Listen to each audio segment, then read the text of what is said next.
Hora de conversar com Mônica Bergamo. Você se lembra que o Estadão foi o primeiro jornal a publicar a reportagem sobre as famosas joias da Arábia Saudita. Inicialmente, naquela semana mesmo, Bolsonaro já se apressou em dizer que não tinha nada com aquilo, que estava sendo crucificado por joias que ele nem sabia que existiam. Que joias são essas? A Michele Bolsonaro deu uma entrevista mais ou menos naquele sentido também, né? Se fazendo desentendida. Não, mas as joias não estão comigo, elas... Eu se afastando das joias. A gente não quer saber disso. Tira essas joias de cima de mim. Bom, o tempo passou e aparentemente o ex-presidente vai mergulhar mesmo na tese de que eles sabiam sim das joias, mas eram deles e eles faziam com elas, ou pelo menos ele, Bolsonaro, fazia com elas o que ele bem entendesse. Mônica tem os detalhes, parece que ele vai pedir que o TCU devolva a ele as joias, né, Mônica? Bom dia. Oi, Megali, bom dia a todos. Pois a incoerência, né, com a linha de defesa principal, que é dizer que o ex-presidente Jair Bolsonaro não cometeu nenhum crime ao tentar vender joias no exterior, já que as joias eram dele, de fato, os advogados do ex-presidente vão pedir de volta as joias que foram entregues por eles ao Tribunal de Contas da União, em março passado, Megali. Eles, enfim, reafirmam que as joias são do ex-presidente, por isso devem voltar à posse dele. Né? O que diz o advogado Paulo Cunha Bueno, que está à frente da defesa? Ele diz que as joias foram entregues ao TCU em março, por iniciativa dos próprios advogados, do ex-presidente, da defesa, para demonstrar que, palavras dele aqui, jamais houve a intenção de Bolsonaro de se apropriar de algo que não lhe pertenceria, né? Então, como naquele mês o tribunal abriu uma investigação para saber se as joias que foram dadas de presente a ele, ao ex-presidente, por autoridades estrangeiras, deveriam ter sido entregues ou não ao patrimônio público, então ele diz que, no sentido de colaborar e de demonstrar que o ex-presidente não ficaria com nada que não é dele, elas foram entregues e estão sob a custódia do Tribunal de Contas da União. Veja bem, é bem diferente. Eles levaram as joias que eles dizem pertencer ao ex-presidente Jair Bolsonaro, para que ficassem custodiadas no TCU até o fim da análise do TCU. Mas eles não devolveram, não tiveram esse gesto formal e jurídico de devolução. Eles entregaram lá para ficar sob custódia até o fim do processo. Então, o que diz o advogado? Ele diz acreditar que o Tribunal de Contas da União vai concordar com a tese da defesa, de que os objetos são do Bolsonaro e que as joias, portanto, serão devolvidas. Mas, se isso não ocorrer, eles dizem que vão judicializar a questão, vão até a justiça para reaver as joias, né? Então, um Rolex, colares, brincos, caneta, anel, tem várias coisas que foram entregues.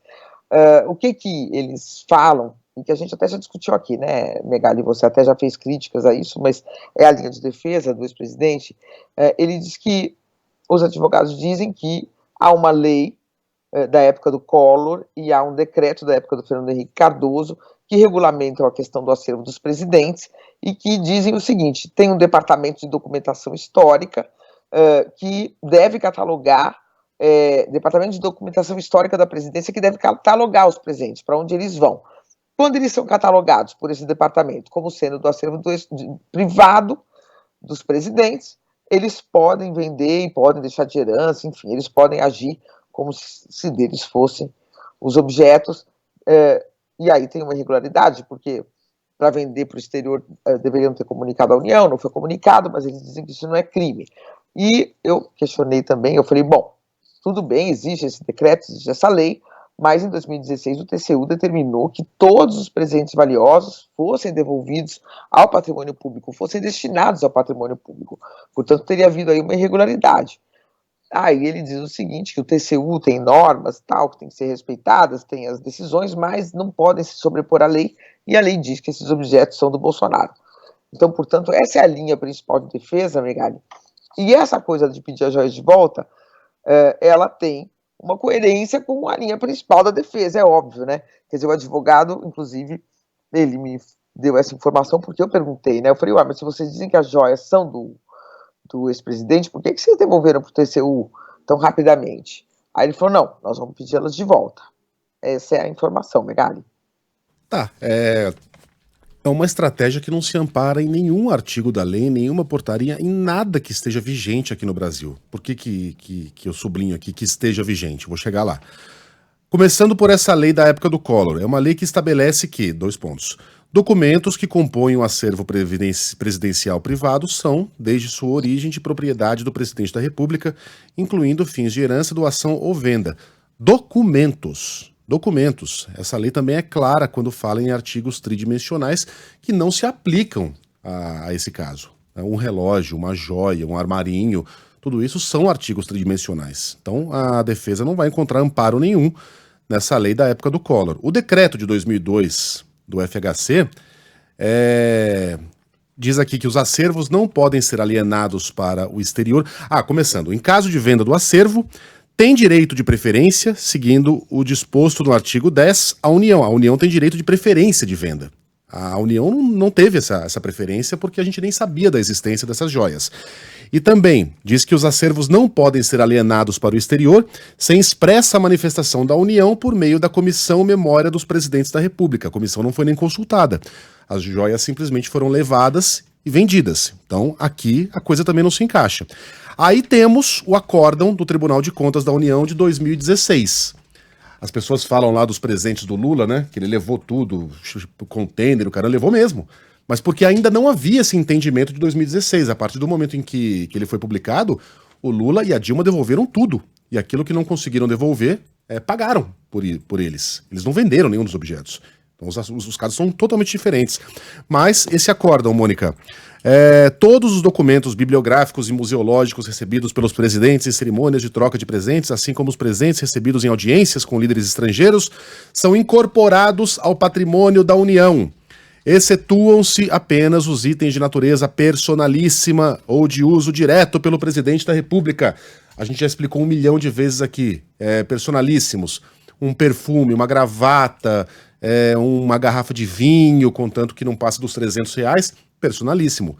Não se encaixam nisso as joias, tá? E aí, por que eu falei em vigor?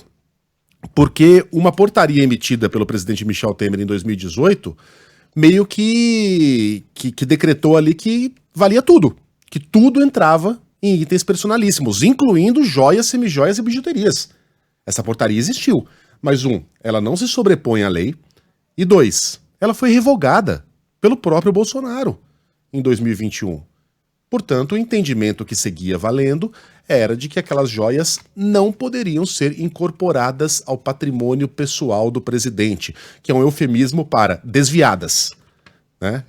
Enfim, é uma estratégia, a defesa serve para defender o cliente mesmo, mas eu não estou conseguindo enxergar onde é que essa argumentação vai se encaixar na lei, Mônica. Eu não sou juiz aqui, né? Estou aqui relatando o que a defesa diz. Sim. Eu acho e acredito, quer dizer, porque quando você lê tudo isso aí que você leu, se a gente estivesse num tribunal, seguramente o advogado, ponto por ponto, ia tentar derrubar tudo isso. Então, por exemplo, uma das coisas que eles dizem objetos tridimensionais. O que seria isso? Objetos de uso personalíssimo. O que seria isso? Né? Então, essa é a tentativa que se vai fazer de discutir esses pormenores. Para quê? Ao fim e ao cabo, quer dizer, quando você fala vamos pedir as joias de volta ao TCU, claro que é uma coisa, no mínimo, curiosa, mas ela está de acordo com a linha da defesa, porque o que a defesa quer dizer? Quando houve a tentativa de venda das joias, não havia um crime ocorrendo. Você pode questionar de várias formas, não deu preferência para a União, não avisou, foram diversas as irregularidades, mas isso não é um crime, não são crimes. Isso é o que a defesa vai tentar não, já está falando e vai falar para a justiça quando chegar a hora do julgamento, e vai tentar convencer o juiz de que estava com a razão, né, ou de que está com a razão. Mas tem todos esses poréns e sinões aí que você muito bem relatou, Megali. Mônica, as pessoas estão confundindo, alguns ouvintes aqui achando que essa argumentação é da Mônica Bergamo. Não, gente, a Mônica está trazendo a fala da defesa, que foi apresentada e deve ser apresentada ao longo desse processo todo. Não é Mônica Bergamo que está fazendo essa defesa, tá? Só para deixar bem claro. Bom, mas enfim, só para encerrar, mesmo que sejam bem-sucedidos nessa tentativa de argumentar que as joias pertenciam ao presidente, ainda vai faltar a explicação de por que não foram declaradas, registradas e por que não foi pago imposto sobre elas. Né? Porque que uma delas estava na mochila de um assistente de almirante ministro de Minas e Energia. Digamos que a vida da defesa tá divertida, né, Megali? Tá. A nossa hoje, também, né? Os espectadores aqui. E hoje a coisa esquentou mais aí, né, para a notícia anterior da operação. Para quem acordou agora, tem uma operação de busca e apreensão contra endereços de Jair e Renan Bolsonaro. Nada a ver com esse assunto, né? Nada a ver com esse aí assunto. É outro assunto, que giraria em outra torno coisa. do instrutor de tiro do Jair Renan, né? Enfim, tem a ver com lavagem de dinheiro. O cardápio é variado. Estelionato. O cardápio é rico e enfim, variado. Mônica, beijão para você, até amanhã. Até amanhã.